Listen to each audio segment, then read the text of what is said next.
Assalamualaikum warahmatullahi wabarakatuh. Halo sahabat biologi dimanapun kalian berada. Semoga kalian dalam keadaan sehat dan semangat untuk mengikuti materi pada hari ini.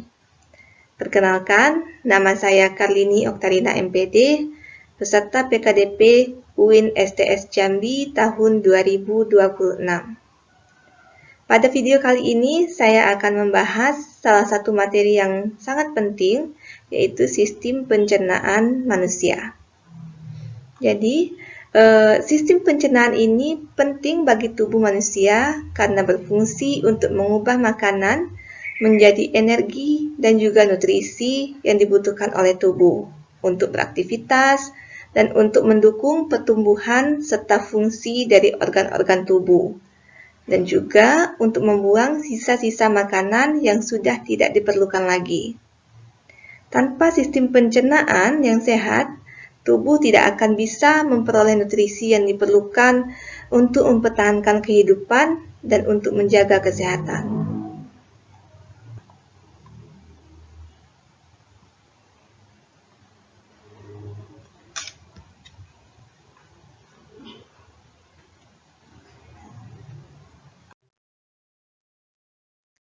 Adapun capaian pembelajaran mata kuliah kita pada materi kali ini, yaitu yang pertama, mahasiswa mampu untuk menjelaskan prinsip dasar anatomi dan fisiologi tubuh manusia.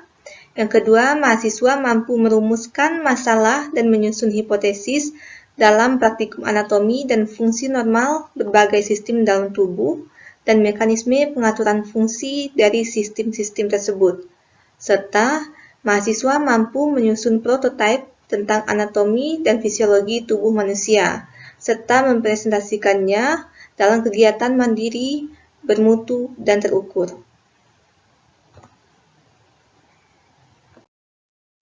Adapun tujuan pembelajaran kita, yang pertama adalah mahasiswa memahami anatomi gastrointestinalis dan kelenjarnya, serta mahasiswa dapat memahami proses pencernaan makanan.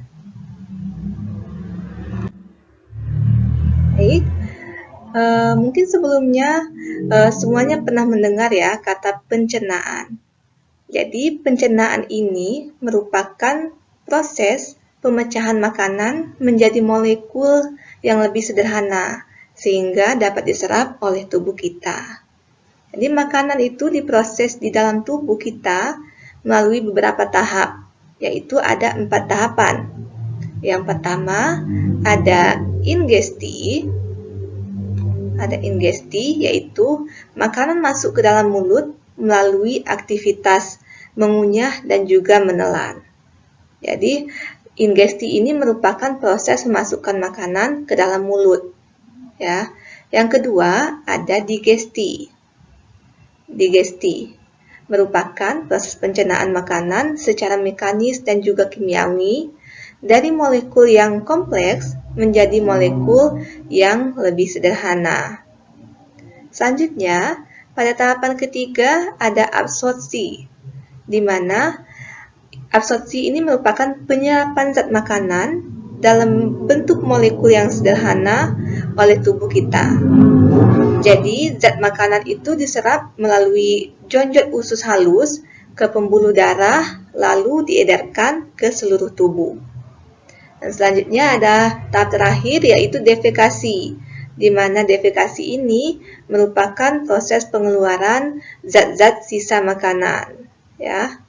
Sisa-sisa makanan tadi yang sudah diserap akan dikeluarkan melalui anus. Oke. Selanjutnya, dalam proses atau sistem pencernaan makanan ini, kita mempunyai alat atau organ-organ yang membantu dalam proses pencernaan tersebut, di mana organ ini terdiri dari organ utama dan juga organ tambahan. Nanti kita akan bahas satu persatu. Jadi, dalam proses pencernaan makanan ini, ada 2 jenis pencernaan yang terjadi, yaitu ada pencernaan mekanis dan juga pencernaan secara kimiawi. Ya, Pencernaan ini berfungsi untuk mengubah makanan menjadi bentuk yang siap untuk diserap oleh tubuh. Jadi bedanya apa nih pencernaan mekanis dengan pencernaan kimiawi? Jadi kalau pencernaan mekanis itu dia terjadi ketika makanan itu dikunyah, dicampur, dan juga diremas di dalam mulut kita. Jadi salah satunya itu terjadi di dalam mulut pada saat makanan dihancurkan oleh gigi, ya. Sedangkan pencernaan secara kimiawi itu terjadi dengan bantuan dari reaksi kimia, di mana reaksi kimia ini menguraikan molekul-molekul besar dari makanan yang kita makan tadi menjadi molekul yang bentuknya lebih kecil. Pencernaan kimiawi ini biasanya dibantu oleh yang namanya enzim-enzim pencernaan. Ya. Selanjutnya, ada organ pencernaan yang membantu daripada proses pencernaan makanan ini. Di dalam organ ini ada saluran pencernaan dan ada juga organ aksesori. Ya. Pada saluran pencernaan ini terdapat mulut, faring, kerongkongan, lalu lambung, usus halus, usus besar, rektum, dan juga anus. Sedangkan organ aksesori ini terdiri dari lidah, gigi, kelenjar ludah, hati, kantung empedu, dan juga pankreas. Mari kita bahas satu persatu. Nah, ini yang pertama, saluran pencernaan makanan yaitu mulut.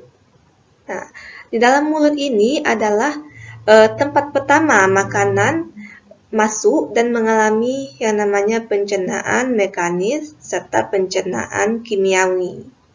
Jadi di dalam mulut ini terdapat beberapa alat lagi, yaitu ada gigi, setelah itu ada lidah, dan juga ada kelenjar ludah. Tadi gigi berfungsi untuk mengunyah makanan yang masuk ke dalam mulut. Lalu saluran pencernaan kedua, setelah makanan dari mulut tadi, maka dia akan masuk ke pangkal kerongkongan atau faring. Ya. Jadi faring ini merupakan persimpangan antara kerongkongan dan juga tenggorokan. Itu namanya faring. Jadi, ini pada pangkal faring itu terdapat sebuah katup yang namanya epiglotis, di mana katup epiglotis ini tersusun atas tulang rawan yang tipis. Fungsinya apa nih epiglotis? Dia berfungsi untuk menutup pangkal tenggorok pada waktu kita menelan, sehingga makanan tidak masuk ke saluran pernafasan. Ya. Epiglotis inilah yang berfungsi agar kita itu tidak tersedak saat makan. Gitu. Jadi selanjutnya proses pencernaan di mulut ini mengubah makanan menjadi bentuk seperti gumpalan yang siap untuk ditelan, di mana dinamakan dengan bolus. Gumpalan tersebut dinamakan dengan bolus. Lalu selanjutnya setelah dari faring, makanan masuk ke kerongkongan atau esofagus. Jadi esofagus ini merupakan saluran makanan yang menghubungkan antara mulut dengan lambung. Jadi di sini makanan bisa bergerak dari mulut ke lambung itu karena adanya sebuah gerakan yang namanya gerakan peristaltik, ya, yang dilakukan oleh dinding otot kerongkongan. Jadi apa itu gerakan peristaltik? Nah, gerakan peristaltik ini adalah gerak otot saluran pencernaan berupa gerakan kontraksi yang memendek dan juga mengerut serta relaksasi kembali untuk kembali ke bentuk semula. Itu namanya gerakan peristaltik, ya. Selanjutnya, saluran selanjutnya adalah lambung atau ventriculus. Jadi lambung ini merupakan kantung pencernaan yang berfungsi untuk mengolah makanan secara mekanis dan juga kimiawi. Nah, jadi di dalam lambung ini dia berfungsi untuk mengolah makanan, baik secara mekanis dan juga secara kimiawi. Jadi lambung ini terdiri dari beberapa bagian. Yang pertama itu ada bagian atas lambung, di mana terletak di ujung lambung yang berbatasan dengan kerongkongan. Jadi, otot ini menjaga makanan agar tetap berada di lambung dan tidak kembali ke kerongkongan. Selanjutnya ada bagian tengah lambung yang berfungsi untuk menyimpan makanan sementara dan juga membantu proses pengadukan dengan bantuan getah lambung. Dan yang terakhir itu adalah lambung bagian bawah, yaitu berperan dalam proses keluar masuknya makanan. Ya. Selanjutnya, di lambung ini juga merupakan kantung pencernaan tadi yang mengolah makanan secara mekanis dan juga kimiawi dengan dibantu oleh enzim dan juga asam klorida. Ya. Ada enzim-enzim yang membantunya, yaitu enzim pepsin, enzim renin, serta asam klorida dalam lambung. Nah, selanjutnya, saluran pencernaan yang kelima adalah usus halus. Nah, usus halus ini merupakan saluran yang panjang, tempat pencernaan kimiawi, dan juga tempat absorpsi nutrisi. Jadi, di usus halus ini terdiri dari juga beberapa bagian. Ada duodenum yaitu usus 12 jari. Selanjutnya ada jejunum, sering kita sebut usus kosong, dan juga ada ileum yaitu usus penyerapan. Ya. Lalu juga di usus halus ini juga terdapat enzim-enzim pencernaan yang membantu dalam proses pencernaan makanan. Ada enzim maltase, ada sukrase, ada laktase, dan juga polipeptidase. Nah, oke. Jadi, apa peran usus halus ini dalam pencernaan? Nah, itu yang jadi pertanyaan kan? Jadi, perannya adalah setelah melalui faring tadi, makanan yang berbentuk bolus tadi akan masuk ke kerongkongan. Nah, kerongkongan ini kan berupa saluran panjang yang menghubungkan antara mulut dan juga lambung. Jadi, makanan itu bergerak dari mulut menuju lambung karena adanya gerakan peristaltik oleh dinding kerongkongan. Ya. Selanjutnya, saluran pencernaan yang keenam adalah usus besar. Nah, usus besar ini merupakan saluran tempat pengolahan zat sisa makanan melalui proses penyerapan air dan juga pembusukan oleh bantuan mikroflora. Ya. Jadi apa aja fungsi daripada usus besar ini? Jadi usus besar ini berfungsi untuk menyerap air dan juga sisa-sisa makanan, sehingga membentuk feses. Yang kedua, dia berfungsi untuk menyimpan feses sampai dapat dikeluarkan dari tubuh. Lalu, di dalam usus besar ini juga terdapat berbagai jenis mikroorganisme. Salah satunya yaitu Escherichia coli, di mana mikroflora ini berperan untuk membantu pembusukan zat-zat sisa makanan, ya. Dan juga selain usus besar, juga ada organ-organ pencernaan tambahan atau organ aksesori, ya, yaitu seperti usus buntu dan juga appendix. Usus buntu dan juga appendix di sini. Oke, selanjutnya, setelah dari usus besar tadi, makanan akan masuk ke organ selanjutnya yang dinamakan dengan rektum. Ini adalah hampir di bagian akhir dari sistem pencernaan, ya. Jadi rektum ini sama dengan gudang penyimpanan feses. Nah, rektum ini merupakan ruangan atau saluran lurus yang panjangnya itu sekitar 10 hingga 20 cm, yang letaknya di antara usus besar dan juga anus.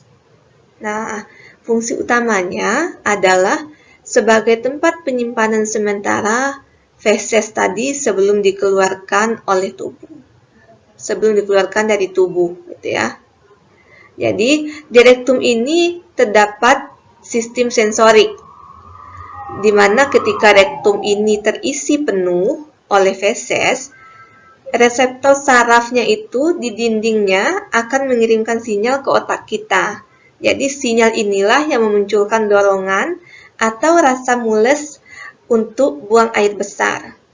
Dan selanjutnya otak kita lah yang kemudian memutuskan apakah kondisinya sudah memungkinkan untuk mengeluarkannya ataukah belum. Jadi terdapat sistem reseptor saraf atau sistem sensorik pada rektum ini, ya. Selanjutnya yang terakhir dari saluran pencernaan yaitu anus. Nah, anus ini merupakan jalur pembuangan akhir dari semua saluran pencernaan tadi, di mana dia merupakan lubang paling ujung di saluran pencernaan yang menjadi jalur keluarnya feses tadi dari dalam tubuh, ya. Fungsi utamanya adalah untuk menjadi jalan utama proses pembuangan sisa metabolisme tubuh kita. Dan juga anus ini juga dilengkapi dengan otot khusus yang dimana ia bekerja secara sadar maupun tidak sadar untuk menahan gas dan melepaskan feses. Jadi tadi rektum itu adalah fungsinya adalah menyimpan feses untuk sementara dan juga memberi sinyal ke otak, dan pada saatnya maka dia akan ada reseptor yang memerintahkan otak untuk mengeluarkan sisa-sisa metabolisme lewat buang air besar. Lalu ada anus yang menjadi jalur keluar pembuangan akhir. Nah, itulah ada 8 saluran pencernaan makanan pada manusia, ya. Selanjutnya juga kita akan membahas mengenai kelenjar pencernaan.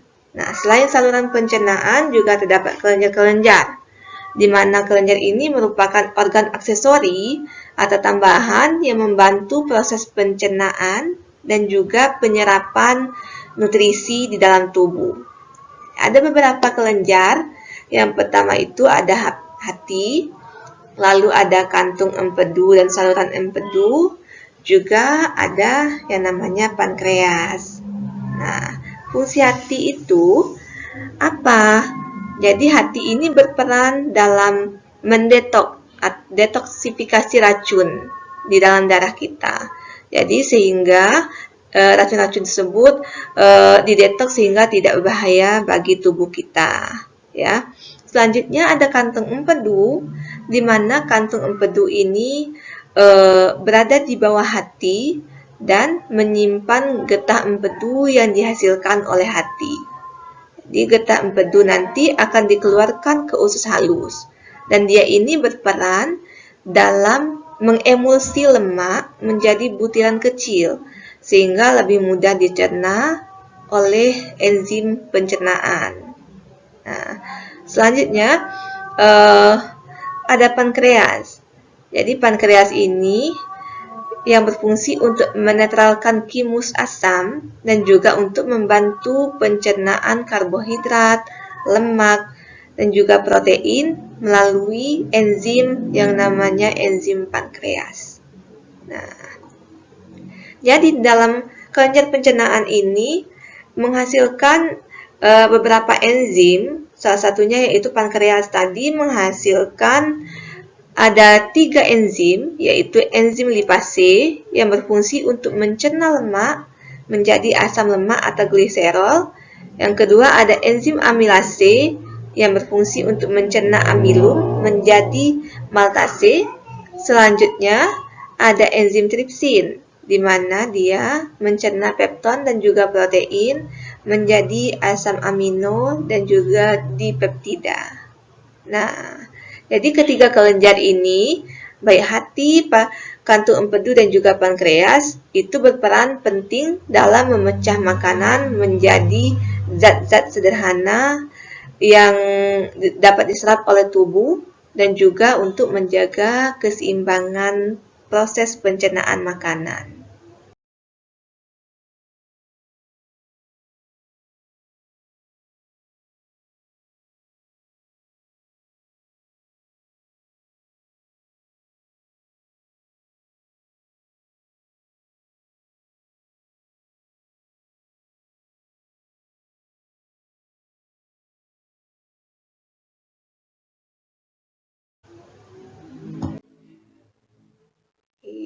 Mungkin itu saja pemaparan materi mengenai sistem pencernaan manusia. Semoga kita semua selalu diberikan kesehatan, termasuk kesehatan sistem pencernaan, dan juga semoga kita bisa menjaganya, menjaga pola makan, dan juga menjaga kesehatan agar tidak terkena berbagai penyakit. Baik, demikianlah presentasi ataupun materi kita pada hari ini. Sampai jumpa di pertemuan berikutnya. Wassalamualaikum warahmatullahi wabarakatuh.